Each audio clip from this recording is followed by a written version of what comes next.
Assalamu alaikum students, this is me Afshin Ahmed. Most welcome to my YouTube channel Dear Sir Afshin. अच्छा student, 10th class का chapter number 1 start करने लगे हैं और chapter number 1 का नाम है क्वाड्रेटिक इक्वेशन। और पहला ही सवाल हमारा है right the following quadratic equation in the standard form and point out pure quadratic equation. इसमें हमने बताना है कि क्वाड्रेटिक इक्वेशंस कौन सी होती हैं और प्योर क्वाड्रेटिक इक्वेशंस कौन सी होती हैं। लेट्स सी, हम देखते हैं। पहला फॉर एग्जांपल एक मैं इक्वेशन लिख दो X square plus B X plus C is equal to 0। अच्छा, क्वाड्रेटिक इक्वेशन वो इक्वेशंस होती है कि जब भी आपने देखना है कोई भी इक्वेशंस गिवन हो, अगर उसके वेरिएबल की पावर 2 हो तो हमने क्या देना है, ये क्वाड्रेटिक इक्वेशन है। लेकिन फिर हमने देखना है कि ये प्योर क्वाड्रेटिक कौन सी होगी या प्योर क्वाड्रेटिक है या नहीं है। इसमें देखें कि फॉर एग्जांपल मेरे पास एक इक्वेशन है X square plus 2x plus 1 is equal to 0।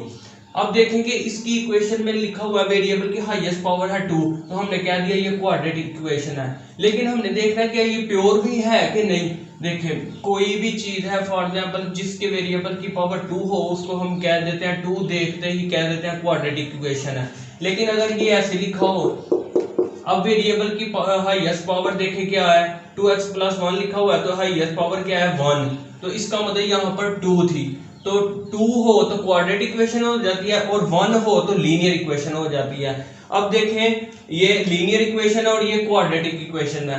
इससे पहले देखेंगे ये क्वाड्रेटिक तो है लेकिन इसके अंदर लीनियर भी मौजूद है, इस वजह से इसको हम क्वाड्रेटिक कहेंगे, क्योंकि प्योर नहीं कहेंगे, इसके अंदर लीनियर भी मौजूद है। फॉर एग्जांपल मैं आपको मिसाल देता हूँ, जैसे कि हमारे पास फॉर एग्जांपल दूध है, तो उसमें आपने देखा कि हम जितना मर्जी पानी उसमें मिला लें, जितना मर्जी पानी जितनी मर्जी मिलावट कर लें, क्या उसका नाम आप चेंज करेंगे? फिर भी तो आप उसको दूध ही कहेंगे ना। लेकिन आप फिर उसको प्योर नहीं कह सकते। आपने देखते ही, चाहे उसमें पानी मिला हुआ है जितना मर्जी, लेकिन आपने देखते ही कह दिया ये दूध है, लेकिन आप प्योर नहीं कहेंगे क्योंकि उसमें पानी मिला है। तो इसी तरह ये देखिए क्वाड्रेटिक, मैंने 2 देखते ही कह दिया क्वाड्रेटिक इक्वेशन है, लेकिन मैं प्योर नहीं कहूंगा क्योंकि ये इसके अंदर लीनियर मौजूद है, ये हालिस नहीं, इसके अंदर मिलावट हुई है, इस वजह से ये प्योर नहीं होगा। और प्योर कौन सी होगी, अगर मैं इसके अंदर ये खत्म करता हूँ। अब देखें एक्स स्क्वायर क्या बच जाती है equation, X square plus 1 is equal to 0। तो अब देखें इसके अंदर एक्स नहीं है, लीनियर नहीं है, तो इसका मतलब ये प्योर है। क्वाड्रेटिक तो मुझे तब भी पता चल गया कि x की पावर 2 है तो मैंने कह दिया क्वाड्रेटिक है। लेकिन अब देखेंगे इसके अंदर लीनियर भी नहीं है, इसका मतलब ये प्योर क्वाड्रेटिक इक्वेशन होगी। इस तरह आप जितने भी सवाल है सब में आपने बस यही देखना है, पहले आप उन्हें उसको स्टैंडर्ड फॉर्म में लिखना है। Right the following quadratic equation in standard form. पहले आपने स्टैंडर्ड फॉर्म में लिख के फिर आपने देखना है स्टूडेंट क्या ये प्योर क्वाड्रेटिक है या क्वाड्रेटिक इक्वेशन है। सबसे पहले हमने मल्टीप्लाई करना है, तो मल्टीप्लाई करने से पहले क्या है कि सिंपल हमने मल्टीप्लाई करना है कि x लिखा, पहली टर्म लिख लिया और फिर अगले वाला हिस्सा सारा लिख लेना है, यानी x माइनस 3 लिख लिया। फिर आगे प्लस 7 है तो आपने प्लस 7 लिखना है और फिर ये आगे वाला हिस्सा लिख लिया। ये सिंपल मल्टीप्लाई हो सकता है इस तरह। अच्छा, फिर हमने क्या करना है कि इसको मल्टीप्लाई करना है, x को x के साथ मल्टीप्लाई करेंगे तो x स्क्वायर आ गया, और माइनस आगे x को 3 के साथ ज़रब करेंगे तो ये आ गया 3x। फिर आ गया प्लस 7 को x के साथ ज़रब करेंगे तो यहाँ पे आ गया 7x, और प्लस माइनस माइनस और 7 3 21, और ये आ गया माइनस 7। अच्छा, ये अब आ गया x स्क्वायर माइनस 3x। अब देखें सॉल्व करें, अगर 3x में से माइनस प्लस माइनस, तो हमने क्या करना है कि 7x में से यहाँ पे माइनस कर लेते हैं। 7 में से 3 निकाले तो कितना आ गया 4। अगर इस तरह नहीं समझ आता तो आप ये देखें कि अगर माइनस 3 है, माइनस 3 लिख लिया, x की जो जो टर्म है साइड पे लिख लें और फिर लिख लें प्लस 7। जब इन दोनों को सॉल्व करेंगे माइनस प्लस माइनस, 7 में से 3 निकाले तो 4, साइन बड़ी रकम का 4, तो x आपने वैसे भी लिखना है, यहाँ पे आ गया 4x प्लस के साथ, और ये माइनस 21, और ये माइनस है इक्वल के उस तरफ है, इधर लाएंगे तो वो हो जाएगा प्लस इज इक्वल टू 0। फिर आपने यह लिख देना है एक्स स्क्वायर प्लस 4x, और ये आ गया माइनस 14 इज इक्वल टू 0।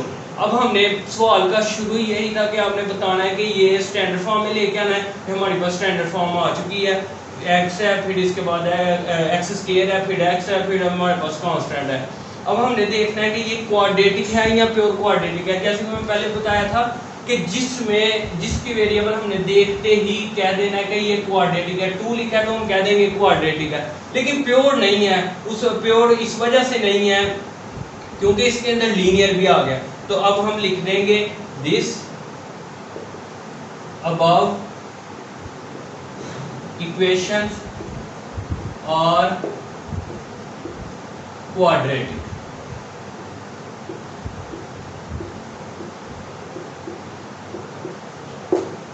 ये हमारा पहला सवाल हल हो।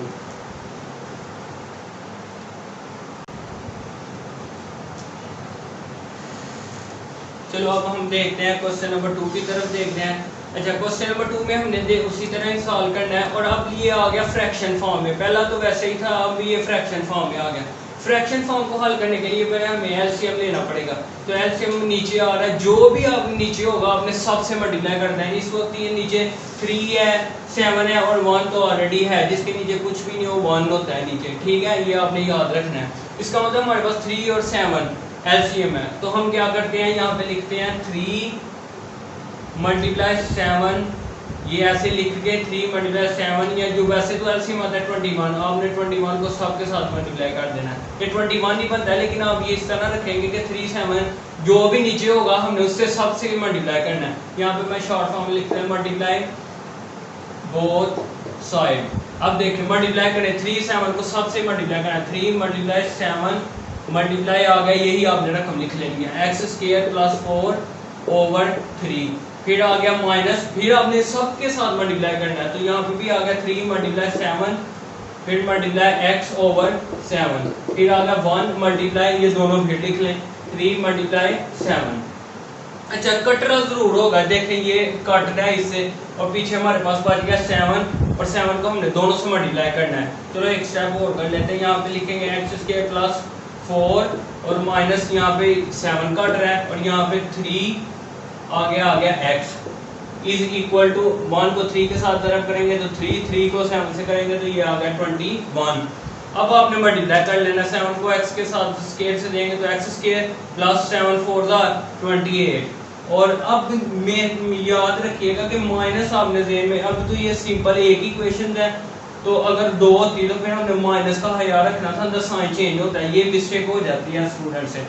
अब जरा ध्यान से करना, -3x आ गया यहाँ पे इज इक्वल टू 21। अब हम क्या करते हैं, तो यहाँ पे आगे फर्दर सॉल्व करते हैं, x² और यहाँ पर क्या आ गया +28 -3x, इसको भी इस तरफ ले आते हैं, ये -21 हो गया इज इक्वल टू 0। अच्छा, अब हमारे पास हमने देखना है x² वाला एक ही है, तो लिहाजा आप लिख दें x7x² और x वाला भी एक ही है, तो हम लिख देंगे -3x। और यहाँ पे अब देखना है कांस्टेंट को, कांस्टेंट हमारे पास सिर्फ 2 ही है, +28 है और -21 है। अगर देखें +28 और -21, ठीक है, प्लस माइनस माइनस करना माइनस है, लेकिन साइन बड़ी रकम का, 28 में से 21 निकालेंगे तो आंसर आ गया 7। फिर आपने देखना है 28 पर आएगा 28 पर है, तो इसके साथ कौन सा साइन है, प्लस, तो आप यहाँ पे प्लस है, इसका मतलब +7 आएगा। आपने लिख देना +7 इज इक्वल टू 0। देखिए हमारे पास स्टैंडर्ड फॉर्म आ गया, जैसे कि मैं बताया था पहले भी कि x² फिर x फिर कांस्टेंट, ये एक स्टैंडर्ड फॉर्म होती है। ये स्टैंडर्ड फॉर्म आ गया, तो फिर आपने क्या करना है कि अब देखना है कि ये क्वाड्रेटिक इक्वेशन है या प्योर क्वाड्रेटिक इक्वेशन है। क्वाड्रेटिक इक्वेशन तो देखते ही पता चल गया ये क्वाड्रेटिक इक्वेशन है, क्योंकि इसके वेरिएबल की हाईएस्ट पावर 2 है। लेकिन ये प्योर क्वाड्रेटिक इक्वेशन इस वजह से नहीं है, क्योंकि ये देखें आप अगर इस पे हाथ रख के देखिए, अगर ये आ गया लीनियर इक्वेशन, x की पावर आ गई हाईएस्ट, अगर ये पढ़ा होता तो ये लीनियर इक्वेशन थी, इसका मतलब क्वाड्रेटिक के अंदर एक लीनियर भी आ रही है, तो इस वजह से ये सिर्फ क्वाड्रेटिक ही होगी। तो यहाँ पे हम लिख देंगे फिर क्या, this above equations are quadratic।